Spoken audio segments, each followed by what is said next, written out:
আরে বা ভিডিওটা কত ফানি, এই ভিডিওগুলো দেখতে তো আমার অনেক বেশি ভালো লাগে। নাও বিল্লু, খাবার খাও, পেট ভরে খাবার খেতে হবে। এবার চলো ঘুমাবে তুমি, সকালবেলা আবার স্কুলে যেতে হবে। এবার তাড়াতাড়ি ঘুমাও, ফোনটা আমাকে দাও, অনেক রাত হয়েছে, আমরাও ঘুমিয়ে পড়ি তাড়াতাড়ি। আরে আমার তো ঘুমিয়ে আসছে না, একটা কাজ করে আমি একটু ভিডিও দেখি। আরে বা ভিডিওগুলো তো বেশ সুন্দর, বাবা মা তো ঘুমাচ্ছে, ওনারা আর আমাকে ডিস্টার্ব করবে না, কিন্তু দেখতে দেখতে তো অনেকক্ষণ হয়ে গেল। আরে কি বিল্লুর স্কুলের সময় হয়ে গেছে, বিল্লু কোথায়? এই বিল্লু ওঠো তাড়াতাড়ি, স্কুলে যেতে হবে।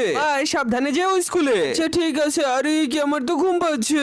এই বিল্লু স্কুলে ঘুমাচ্ছ কেন? আরে বাপরে, স্যার তো অনেক মারছে, আমি টয়লেটের ভিতরেই বসে থাকি। আমাদের ছুটি হয়ে গেছে, তাড়াতাড়ি যাই। স্যার স্কুল ছুটি হয়ে গেছে, সবাই গেছে, আমার বিল্লু বাসা যায়নি। আরে এই কি, বিল্লু তো টয়লেটে বসে আছে, একে তো বাসায় নিয়ে আসলাম আমি। আরে বা মা আমাকে বাসায় নিয়ে এসেছে, এই তো আমার ফোনটা একটু চালাই। আরে বিল্লু সারাদিন শুধু ফোন আর ফোনটা ভেঙে ফেললাম। আরে বাবা আমার ফোনটা ভেঙে ফেলেছে, এটা এখানেই রেখে দেই। বিল্লুকে তো খুঁজে পাচ্ছি না, কোথায় গেল? এই তো ওনার ফোনটা নিয়ে যাই তাড়াতাড়ি করে চুরি করে। আরে এই কি ব্যথা পেলাম। আরে বিল্লু এই কি হয়ে গেল তোমার? আল্লাহ